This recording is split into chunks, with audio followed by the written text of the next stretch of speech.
Bismillahirrahmanirrahim. Assalamualaikum warahmatullahi wabarakatuh. Alhamdulillah wassalatu wassalamu ala Rasulillah Sayyidina wa Maulana Muhammad ibni Abdillah wa ala alihi wa sahbihi wa man tabi'ahu wa mawalah.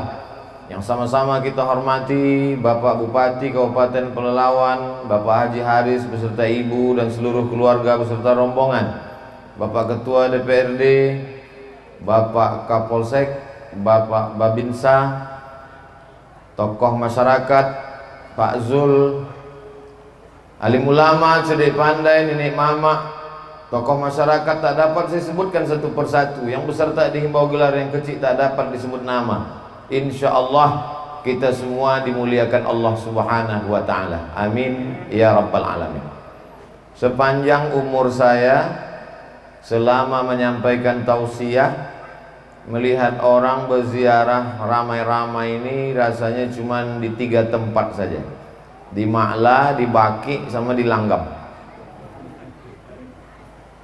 Di Ma'la karena orang haji, di Baki karena orang ziarah ke makam Nabi, tapi di Langgam merupakan tradisi dan saya pertama kali ikut, walaupun ceramah ke Langgam sudah beberapa kali, tapi khusus ziarah menjelang Ramadan inilah baru datang pertama kali. Pada kesempatan ini ada 10 poin yang ingin saya sampaikan supaya mudah kita dan anak cucu mengingatnya. Poin yang pertama, kuntu nahaitukum an ziyaratil kubur. Dulu aku melarang kamu ziarah kubur, kata Nabi. Dulu zaman awal-awal Islam dilarang berziarah kubur, karena waktu itu orang ziarah kubur hanya untuk sombong menyombong.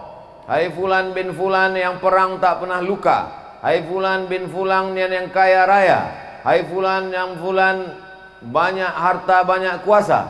Itulah yang disindir Allah dalam surat Alhaakumut Takatsur. Kamu sombong menyombong hatta zurtumul maqabir. Sampai di kubur pun kamu tetap juga sombong menyombong. Tapi kemudian ketika ziarah kubur, turiqul qulub, melembutkan hati, tudmi'ul ain, kalau sudah hati lembut meneteskan air mata, tazkiratan lil maut, mengingatkan kepada mati, maka hadis yang melarang ziarah kubur itu hukumnya mansukh. Mansukh artinya terhapus. Maka kata Nabi, fazuruha, silahkanlah kamu berziarah kubur. Maka Nabi SAW menziarahi kubur ibunya Aminah, dan dia dibawa oleh Aminah menziarahi kuburnya ayahnya Abdullah. Dan Nabi beberapa hari menjelang sebelum meninggal dunia berziarah ke makam sahabat syuhada Uhud. Kalau kita ke Masjid Nabawi terus berjalan ke belakang sampailah di Uhud. Nabi berziarah ke Uhud beberapa hari menjelang menghadap Allah Subhanahu wa Ta'ala, seolah-olah dia mengucapkan selamat tinggal kepada orang-orang yang ada di Uhud. Jadi tentang masalah ziarah kubur tak ada ikhtilaf di antara ulama. Kita boleh berselisih pendapat kalau pada masalah itu ada ikhtilaf. Boleh kata Maliki, tak boleh kata Hambali. Boleh kata Syafi'i, tak boleh kata Hanafi. Adapun tentang ziarah kubur, maka hadis qauli, hadis fi'li. Hadis qauli, fazuruha, ziarah kuburlah kamu.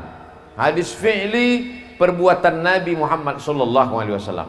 Maka tak ada yang bisa mengelak daripada berbuat perbuatan ziarah kubur, karena dua-dua dalil menunjukkan tentang disunnahkannya berziarah ke makam orang-orang beriman.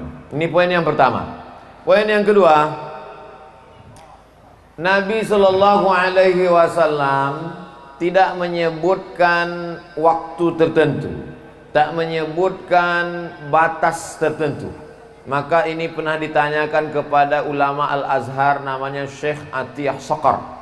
Beliau menjawabnya dalam kitab Fatawa Al-Azhar. Syekh, apa hukumnya berziarah pada waktu tertentu menjelang Ramadan, pagi Idul Fitri? Maka kata Syekh Atiyah Saqar, berziarah kubur itu hukumnya umum, maka berlakulah hukum umum. Jadi orang berziarah terserah dia Mau pagi, mau petang, mau siang, mau malam, mau menjelang Ramadan, mau di bulan Ramadan, mau menjelang Idul Fitri, mau di pagi Idul Fitri, maka silakan ziarah. Adapun hadis yang melarang, la'anallahu zuwaratil kubur, Allah melaknat perempuan yang berziarah kubur. Bunyi kalimatnya, Allah melaknat zuwaratil kubur, perempuan yang ziarah kubur. Maka sesungguhnya di situ ada kronologisnya. Ada seorang perempuan, anaknya meninggal, lalu dia ziarah pagi, ziarah petang, ziarah siang, ziarah malam untuk mempersedih-sedih diri. Ada seorang perempuan yang suaminya meninggal, diziarahinya tiap hari hanya untuk membuat dirinya semakin berduka, semakin bersedih, lalu kemudian niyahah meratap. Maka Nabi mengatakan, la'anallahu zuwaratil kubur, Allah melaknat mereka yang selalu ziarah kubur hanya untuk mempersedih-sedih diri. Adapun berziarah kubur untuk mengambil pelajaran, maka sesungguhnya kita amat sangat dianjurkan. Waktunya tidak terikat dengan apapun, maka bebas kapan saja. Hari baik, bulan mulia. Poin yang ketiga, adapun berziarah kubur menjelang Ramadan, maka sesungguhnya bulan mulia ini mesti disambut dengan kesucian hati. Disucikan hati dengan berzikir, tadi sudah. Disucikan hati dengan tabligh akbar pengajian selepas subuh, tadi sudah. Maka disucikan hati dengan mengingat mati. Wa kafa bil mauti wa'iza, cukuplah kematian itu sebagai nasihat. Ada nasihat yang berbunyi menggelegar, khutbah hari Jumat.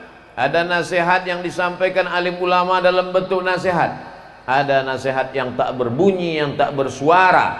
Ada nasihat yang tak berkata-kata. Nasihat bukan yang dituliskan tinta pena di atas kertas. Nasihat yang tidak bersuara, tak berhuruf. Nasihat itu diam. Nasihat itu adalah kematian. Maka sebelum Ramadan berziarah, supaya hati mengingat mati, maka lebih khusyuk ibadah Ramadannya. Seakan-akan inilah Ramadan yang terakhir. Semakin berziarah di kubur sebelum Ramadan, menguatkan keyakinan bahwa dia akan mati menghadap Allah. Rumah tinggal, kendaraan tinggal, keluarga tinggal, yang dibawa hanya amal. Yarji'usnani, yang dua balik ke rumah. Maluhu, hartanya pulang ke rumah. Ahluhu, anak cucu menantu istri suami kawan sahabat andai tolan jiran tetangga, semuanya pulang ke rumah. Wa yabqa wahidun, yang tinggal cuma satu. Wa amaluhu, amal itulah yang tinggal. Jadi hanya dengan mendengar ceramah dari ustadz, kadang masuk telinga kiri, keluar telinga kanan. Bahkan kadang tak masuk sama sekali. Dari telinga kanan mau masuk, dari kanan itu juga dia keluar. Tapi begitu melihat langsung dengan mata, beda antara yang didengar telinga dengan menengok langsung mata. Kenal engkau dengan Ustadz Somad? Kenal. Dari mana engkau kenal? Aku dengar suara ceramahnya. Kenal kau dengan Ustadz Somad? Kenal. Dari mana engkau kenal? Aku tengok balehonya. Kenal kau dengan Ustadz Somad? Kenal. Dari mana engkau kenal? Aku tonton TV YouTube-nya. Tapi begitu melihat langsung berbeda. Begitu juga dengan ziarah ini. Maka sesungguhnya dengan langsung datang ke kubur, duduk di samping kubur, berziarah di kubur, maka kita melihat langsung nyata bahwa orang-orang tua kita itu, maaf, beribu maaf, mereka sudah pindah ke alam yang lain, tinggallah semuanya. Maka ini memberikan pelajaran yang lebih dalam daripada hanya sekedar mendengar cerita ceramah. Jadi apa yang kita lakukan menjelang Ramadan ini adalah melembutkan hati supaya Ramadan kita lebih khusyuk, Ramadan kita lebih hikmat, Ramadan kita lebih takut kepada Allah Subhanahu wa taala. Poin yang keempat, bahwa kita disuruh menyambung silaturahim. Silaturahim kadang tak sempat datang karena kesibukan. Tapi dengan ziarah kubur, mau tak mau, suka tak suka, orang langgam yang merantau ke Pekanbaru, ke luar kota, hari ini kembali. Ada ikatan emosional, mengingat ayah, emak, datuk, nenek, mengenang saudara mara, mendengar sahabat kerabat, maka dia balik berjumpa. Mungkin anak cucu sudah tak berkenalan lagi, tapi begitu ziarah kubur, oh anak Pak Cik Fulan, oh anak Moman Fulan, oh anak Fulan, maka sesungguhnya ziarah kubur adalah momen untuk menyambung tali silaturahim. Man ahabba yubsatalahu fi rizqihi, siapa yang mau lapang rezekinya, wa yunsa'alahu fi atharihi, mau dipanjangkan umurnya, falyasil rahimahu, maka hendaklah dia selalu menyambung tali silaturahim. Menyambung tali silaturahim di masjid sudah, menyambung tali silaturahim di pengajian sudah. Hari ini menyambung tali silaturahim kepada anak cucu, sahabat, kerabat, kenalan, orang sekampung yang selama ini tak jumpa. Bertahun-tahun satu kota, sama-sama tinggal di Pekanbaru, bisa tak jumpa. Tapi hari ini di Langgam bisa berjumpa. Kenapa? Karena ada yang dituju, orang yang dikenang, budi baiknya tak dapat dibalas. Maka hari ini bukan sekadar datuk-datuknya saja yang dulu bersilaturahim di Langgam dalam keadaan hidup. Sekarang anak cucu cicitnya pula datang menyambung silaturahim. Jadi pahamilah bahwa substansi makna dari ziarah kubur ini menyambung silaturahim, merekatkan yang retak, menyambung yang patah, menjauh yang selama ini jauh, mendekatkan kembali dalam momen besar bernama ziarah kubur. Poin yang kelima, tetap menjaga adab-adab ziarah kubur. Ketika sampai di kubur mengucapkan salam. Assalamualaikum ya ahlad diyar minal mu'minin wa inna insyaallahu bikum lahiqun yarhamullahul mustaqdimina wal mustakhirin nas'alullaha lana walakumul afiyah. Alangkah baiknya ditulis. Ini ada pamflet di depan rapat masyarakat Kecamatan Langgam, tempat pemakaman umum Kelurahan Langgam. Tulisan-tulisan lambang Kabupaten Pelalawan, cantik indah.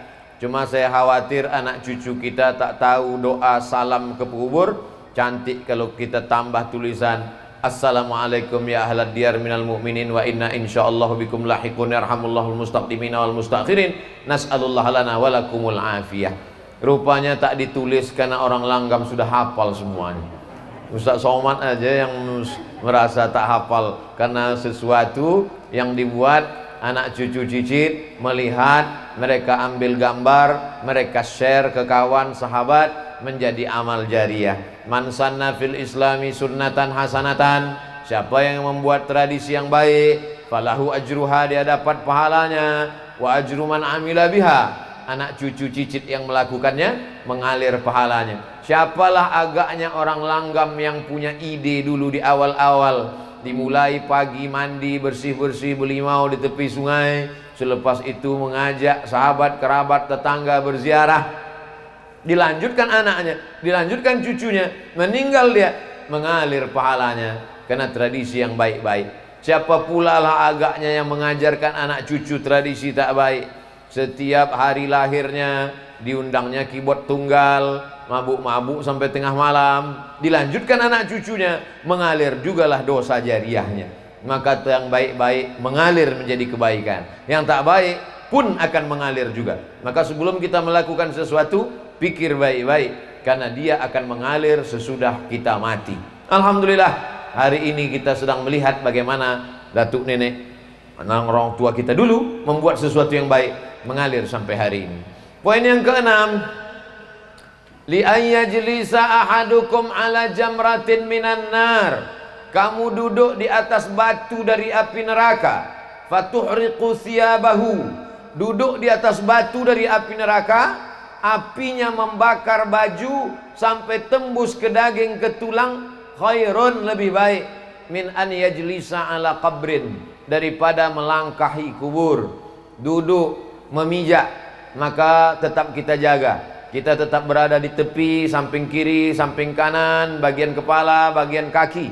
Kalau nampak anak-anak kita ada menginjak, kita ajarkan. Lebih baik duduk di atas batu dari api neraka, terbakar kulit sampai tulang belulang, lebih baik daripada duduk di atas kubur. Maka kita jaga adab-adab ini. Alhamdulillah kubur kita tidak terlalu rapat padat seperti di Pekanbaru. Saya lihat beberapa kubur sampai tak ada tempat berjalan lagi. Maka kita harap tetap ada jalan di tengah, tetap ada jarak, supaya kita tidak jatuh dalam perbuatan yang dilarang oleh Rasulullah sallallahu alaihi wasallam. Lalu kemudian poin yang ke-7, habis ini nanti kita akan membaca surah Yasin wal Qur'anil Hakim. innaka laminal mursalin. Sampaikah pahala bacaan kita yang akan kita baca ini nanti? Berkelailah antara yang membaca dengan yang tak mau membaca. Padahal yang membaca itu pun tak dapat membuktikan bahwa Yasinnya itu sampai. Dan yang mengatakan tak sampai pun tak juga bisa membuktikan bahwa Yasinnya itu tak sampai. Itu kata Ustadz Zul tadi, bukan kata saya. Yang mengatakan bacaan Yasin ini sampai, mana buktinya? Tak ada reportnya di SMS.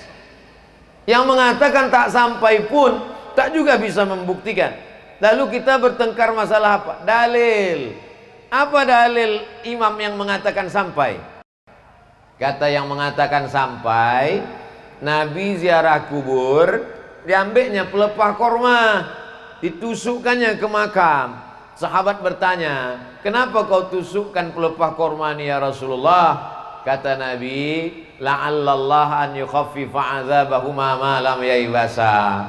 Selama pelepah korma ini basah, pelepah korma ini bertasbih, maka tasbihnya sampai kepada orang meninggal. Dari hadis ini kata Imam Nawawi, hadisnya ada dalam Sahih Muslim. Kalau kita baca Sahih Muslim, baca penjelasannya dalam Syarah Sahih Muslim. Namanya kitab Al-Minhaj, Syarah Sahih Muslim Ibnul Hajjaj. Kata Imam Nawawi, kalau tasbih pelepah korma sampai, maka bacaan Quran orang beriman lebih utama, lebih sampai. Karena orang beriman lebih mulia dari pokok kurma. Jadi kalau ada orang mengatakan bacaan Yasin tak sampai, berarti dia mengatakan Abdul Somad lebih buruk daripada pelepah kurma. Kalau tasbih saja sampai, apalagi baca Quran? Baca Quran lebih mulia dari tasbih. Kalau tasbih pelepah korma sampai, apalagi baca Quran Abdul Somad. Begitu kata Imam Nawawi dalam kitab Al-Minhaj, Syarah Sahih Muslim Ibnul Hajjaj. Jadi kita masalah dalil. Cara yang terbaik adalah menghormati pendapat orang. Ustadz yakin sampai, saya yakin sampai. Tiap malam Jumat saya bacakan Yasin untuk almarhumah, almarhum orang tua. Masalah bahwa ada berbeda pendapat, maka kita mengikut yang disampaikan oleh para ulama. Ati'ullah, taat kepada Allah, wa ati'ur rasul, taat kepada Rasulullah SAW, wa ulil amri. Ulil amri di situ kata sebagian ulama adalah ulil amri, para ulama yang mengerti dengan dalil. Maka kata Imam Nawawi dalam kitab Al-Azkar, wa in khatimul Qur'ana, kalau dibacakannya sekhatam Quran, fahuwa hasanun, paling elok afdal sekhatam Quran 30 juz. Kalau tak sanggup 30 juz, maka hatinya Quran. Likulli syai'in qalbun, segala sesuatu punya hati. Wa qalbul Quran Yasin, hatinya Al-Quran adalah Yasin. Itulah maka dipilih nanti Ustadz Somad, tausiahnya hanya 30 menit saja. Habis itu nanti kita akan baca Yasin wal Qur'anil Hakim. Tak sanggup juga baca Yasin, bagi yang hari ini datang terlambat, mau cepat balik ke Pekanbaru, bacakan Ummul Quran Al-Fatihah. Paling afdal sekhatam Quran. Nanti bulan Ramadan tiap malam 1 juz, 1 hari 1 juz. Habis sholat zuhur 2 lembar, habis asar 2 lembar, habis maghrib 2 lembar, habis isya 2 lembar, habis tahajud 2 lembar. 10 lembar 1 malam, 1 juz, 1 bulan khatam. Sesudah itu hadiahkan pahalanya. Allahumma awsil thawaba ma qara'tuhu. Tak bisa pakai bahasa Arab, bahasa Indonesia. Sampaikanlah pahala bacaan Quranku sekhatam. Tak sanggup sekhatam, baca hatinya Quran Yasin. Tak sanggup juga Yasin, paling pendek Al-Fatihah. Fatihah pun tak sanggup juga, hati-hati. Apa yang kita lakukan pada orang tua kita, itu yang akan dilakukan anak kita untuk kita. Apa yang kita lakukan hari ini, dilanjutkan oleh anak cucu kita. Orang yang tak mau mengirim, dikhawatirkan nanti setelah dia mati, anak cucunya pun tak juga akan mengenang dia sebagai balasan. Na'udzubillah. Poin yang ke-9, bahwa orang tua yang sudah meninggal itu macam orang hanyut di sungai. Orang yang hanyut itu semua dia pegang. Rumput yang lapuk pun ditarik. Orang yang hanyut itu semua dia tarik. Galah yang patah pun dia tarik. Begitulah mereka menunggu doa-doa dari anak-anak cucu mereka. Ustadz Abdul Somad kemari kan tak ada keluarga yang punya hubungan nasab di Langgam. Apa sampai doa Ustadz Somad nanti ketika mendoakan datuk nenek keluarga kami yang ada di Langgam? Sampai. Mana dalilnya? Aisyah ketika ziarah ke makam Baqi di Madinah, kata Nabi, doakan mereka Aisyah, assalamualaikum ya ahlad diyar, keselamatan untuk kalian wahai penghuni kubur. Padahal Aisyah tak punya hubungan dengan mereka yang ada di Madinah. Itulah dalil menunjukkan bahwa doa sesama orang beriman sampai. Adapun orang mengatakan yang sampai hanya 3 saja. Shadaqatun jariyah, sedekah jariyah. Wa ilmun yuntafa'u bi, ilmu yang bermanfaat. Waladun solihun, anak yang soleh. Maka sesungguhnya hadis itu bercerita bukan membatasi amal. Hadis itu cerita tentang amal kita yang hidup, sesudah kita meninggal putus. Abdul Somad hidup, amalnya berjalan. Abdul Somad nanti bisa sholat, Abdul Somad nanti bisa puasa, Abdul Somad nanti bisa baca Quran. Tapi setelah meninggal dunia tidak lagi wajib, putus. Tapi ada amal yang tetap mengalir. Anaknya mengalir doanya, sedekahnya mengalir, yang jadi masjid, surau, langgar, musola, rumah Quran, rumah tahfiz, pondok pesantren, tanah wakaf. Ilmunya diamalkan jamaah mengalir. Jadi maksudnya amal kita mengalir. Adapun amal orang hidup kepada orang meninggal dunia, maka tak ada ikhtilaf. Kalaulah amal orang hidup tak sampai kepada orang meninggal dunia, maka tak ada solat jenazah. Karena solat jenazah itu adalah amal orang hidup kepada orang meninggal. Kalau ada orang nanti menolak, jangan kau doakan karena doamu tak sampai. Kalau begitu nanti dia mati, jangan disolatkan jenazah, karena solat jenazah adalah doa orang hidup kepada orang meninggal. Abdul Somad meninggal dunia, lalu kemudian orang Langgam datang mendoakan, Allahumma firlahu warhamhu wa'afi, Allahu Akbar, Al-Fatihah, Allahu Akbar, salawat, Allahu Akbar, Allahumma firlahu warhamhu wa'afi wa'afu anhu, Allahu Akbar, Allahumma la tahrimna ajrahu. Maka takbir kedua dengan takbir ketiga dengan takbir keempat, takbir yang pertama baca Quran, Al-Fatihah, itu menunjukkan Al-Fatihah sampai. Takbir yang kedua salawat, zikir, itu menunjukkan zikir sampai. Takbir ketiga keempat doa, itu menunjukkan doa sampai dari orang hidup kepada orang meninggal dunia. Karena yang sholat jenazah itu semuanya orang hidup, dan semuanya tak punya hubungan nasab kepada yang meninggal. Yang punya hubungan nasab, yang tak punya hubungan nasab, sama-sama sampai. Ini menurut argumentasi para ulama yang mengatakan sampai. Poin yang ke-9, bahwa tidak hanya amal badan yang sampai. Datanglah saat bertanya kepada Rasulullah, ummi matat, emak saya mati meninggal dunia, afa atasaddaqu anha, kalau saya bersedekah, sampaikah sedekah ini untuk almarhum almarhumah? Kata Nabi, tasaddaq, sedekahlah saat, sedekahlah saat, sedekahmu sampai untuk almarhum. Ayu sadaqatu afdal, apa sedekah yang paling afdal? Kata Nabi, saqiyul ma, sedekah yang paling afdal adalah memberi air minum. Sedang air minum sampai, apalagi lah rebus jagung sampai. Dulu ambo dibawa Buya Fadli Rahman ke Langgam nih, dikasihnya waktu itu rotannya warna coklat, kini rotanlah hijau pula nampak. Sampai sedekah makanan sampai, maka siapkan sedekah makanan untuk buka puasa nanti, hadiahkan pahalanya untuk almarhum almarhumah, nanti tabung duit berkurban, hadiahkan pahalanya untuk almarhum almarhumah. Maka sedekah baca Quran sampai, baca Yasin sampai, begitu juga dengan sedekah kurban sampai, begitu juga kurban. Mana dalilnya kurban itu sampai, Buya? Nabi mengatakan waktu menyembelih, Allahumma haza an Muhammad wa ali Muhammad, kupotong kurban ini untuk Muhammad dan untuk keluarga Muhammad. Itu menunjukkan kurban pun sampai. Sedekah makanan, air minum, mana dalilnya sampai? Hadis Sa'ad, kata Nabi, tasaddaq, sedekahlah saat, sedekahmu sampai kepada almarhumah ibumu. Yang paling afdal saqyul ma, memberikan air minum. Air minum satu botol habis 600 ml, tapi ada air minum yang tak habis-habis. Apa dia? Itulah tadi peresmian toilet kamar mandi. Ustaz Somad sebelum ziarah dipersilakan singgah dulu. Kata saya, wudhu saya belum batal lagi. Ini wudhu seremonial. Karena ada orang langgam yang bersedekah toilet WC 2 pintu, lalu kemudian keran air wudhu, lalu kemudian saya pun berwudhu di sana untuk membangkitkan syiar. Karena gambar Ustadz ini nanti akan dilihat oleh orang langgam, supaya mereka pun akan berpikir, yang merantau dia semakin semangat cari duit, tapi tujuannya bukan mengejar dunia. Dia akan balik membangun rumah Quran, dia akan balik membuatkan wakaf WC, wakaf tempat wudhu. Sampai hari kiamat orang berwudhu di tempat wudhu tadi, tak tahu entah siapa membeli semennya, tak kenal saya entah siapa yang membuat. Sampai hari ini tak tahu saya siapa yang membuat tempat wudhu tadi. Tapi nanti yang bersebaran fotonya, foto Abdul Somad sedang berwudhu di langgam. Maka lama-lama memang datang comeh ambo dalam hati.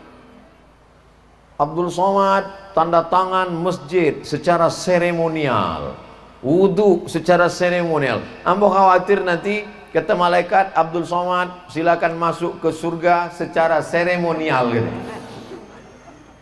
Maka tolong doakan supaya hati selamat dari riya, supaya kita semuanya masuk surga tidak secara seremonial, tapi masuk kekal selamanya sampai anak cucu kita jumpa dengan Nabi Muhammad sallallahu alaihi wasallam. Bagi yang duitnya banyak, habis Covid corona nanti dia pergi haji. Haji kan orang tua, haji pun sampai. Mana dalilnya haji sampai? Sahabat Nabi haji, labbaik Allahumma subrumah, ambo hajikan subrumah. Kata Nabi, subrumah kau siapa? Subrumah akhi, saudaraku. Kau hajikan subrumah? Ya. Kau udah haji atau belum? Belum. Kata Nabi, hajikan dirimu dulu, baru hajikan subrumah. Itu orang dulu. Orang dulu lebih mau menghajikan saudaranya sampai lupa dirinya. Orang sekarang haji bolak-balik, lupa saudaranya. Maka sesungguhnya Quran yang kita baca sekarang sama dengan Quran yang dibaca Nabi. Hadis yang kita baca sekarang sama. Bedanya adalah perasaan dalam diri kita. Maka haji sampai, kurban sampai, sedekah air minum sampai, bacaan doa sampai. Nanti kita akan tahlil la ilaha illallah, la ilaha illallah. Sampaikah tahlil kita itu? Sampai. Mana dalilnya? Tasbih pelepah korma sampai. Ada yang lebih afdal daripada tasbih? Afdalu zikri la ilaha illallah. Kalau tasbih subhanallah subhanallah subhanallah sampai, maka tahlil la ilaha illallah pun lebih utama untuk sampai. Beda anak kandung sama anak orang lain. Kalau anak kandung, bapak-bapak, ibu-ibu yang hari ini ziarah ke makam ayahnya, ke makam amaknya, cucu yang ziarah ke makam datuk, otomatis sampai. Tapi saya yang bukan anak kandung, yang hari ini ziarah hanya saudara seiman, mesti disebutkan Allahumma ausil sawaba ma qara'nahu. Sampaikanlah pahala bacaan Yasin kami, Fatihah kami, Al-Ikhlas kami, Al-Falaq kami, An-Nas kami, Yasin kami, La ilaha illallah kami kepada jami'il muslimin muslimat mu'minin mu'minat. Itu beda anak kandung dengan orang lain. Jadi kalau ada anak kandung menyebut sampaikanlah pahala kepada almarhum ayah ambo, amak ambo, maka ucapan itu sebagai tambahan baik. Andai tak dia ucapkan, maka tetap sampai. Yang terakhir, mari kita jaga tradisi yang baik ini dengan cara menyampaikannya ke sahabat, ke kerabat, ke tetangga, menyampaikan melalui WhatsApp, menyampaikan melalui Instagram, menyampaikan melalui Facebook. Tapi tadi kata Ustadz Fadli Rahman, jangan di-share, jangan di-upload sore iko. Biar agak lama-lama gitu. Tapi syiar itu sampai. Maka nanti anak cucu yang sudah lama tak ziarah meleleh air matanya. Ustaz Somad, ambo potong ziarah ke makam abang ambo, lalangnya setinggi toga. Jamaah Pekanbaru mengadu ke anak kambo. Makam abang ambo lalangnya setinggi toga. Ternyata anaknya yang selama ini papa tak pernah ziarah. Bininya yang selama ini abang, setengah napasku pergi bang, pret. Rupanya sesudah abang tu mati tak pernah ziarah. Tapi tengoklah makam di Langgam, jangankan setinggi toga, tak belalang sama sekali, bersih, menunjukkan mereka datang berziarah. Oleh sebab itu maka banyak anak cucu sekarang tak ingat. Kalau dia ingat tentu akan terbayang wajah emaknya, wajah ayahnya. Tak jadi dia pakai narkoba, tak jadi dia mabuk, tak jadi dia berzina, tak jadi dia mencuri. Kenapa? Ingat dia, amalku ditonton, diperlihatkan oleh datuk, ayah, emak yang sedang berada di alam barzakh. Semua datuk, nenek, moyang, ayah, ibu, kawan yang ada di sini sedang melihat kita, sedang menonton kita. Kita tak bisa melihat mereka, mereka bisa melihat kita. Mereka berada di alam barzakh. Barzakh artinya sempadan, batas. Mereka tidak disebut akhirat karena dunia belum kiamat. Mereka tidak disebut dunia karena mereka sudah meninggal. Kita di dunia karena belum meninggal. Mereka tak disebut akhirat karena belum kiamat. Pemisah antara dunia dengan akhirat namanya alam barzakh. Dan mereka sekarang sedang berada di alam barzakh. Alam kubur karena mereka di dalam kubur. Tapi ada yang tak dikubur. Siapa tuh? Orang yang mati dimakan harimau, orang yang mati dimakan buaya. Mana ada kuburnya? Maka mereka berada di alam barzakh. Sampai masanya nanti mereka akan dihidupkan lagi. Itulah maka dibaca surat Yasin, karena dalam Yasin itulah diceritakan bahwa yang mati akan hidup lagi. Cukup dengan satu perintah, innama amruhu iza arada syai'an ayakula lahu kun fayakun. Kita akan bangkit nanti menghadap Allah Subhanahu wa taala. Silakan mabuk, silakan mencuri, silakan makan haram, silakan hidup macam menjadi Firaun, silakan menjadi orang yang angkuh dan sombong, tapi ingat, kau akan mati dimakan cacing tanah. Yang kekal abadi hanya amal soleh. Tanah yang kau wakafkan, masjid yang kau bangun, rumah Quran yang kau buat, anak yatim yang kau sekolahkan, anak cucu yang dimasukkan ke pesantren, program agama yang dikembangkan, itu sajalah yang mengalir sesudah kematian. Itulah 10 poin, mudah-mudahan bermanfaat. Sesuai dengan janji 30 menit, mari kita khusyuk, dibimbing oleh Tuan Imam, tahtim, tahlil, zikir dan yasin. Terima kasih, mohon maaf. Wassalamualaikum warahmatullahi wabarakatuh.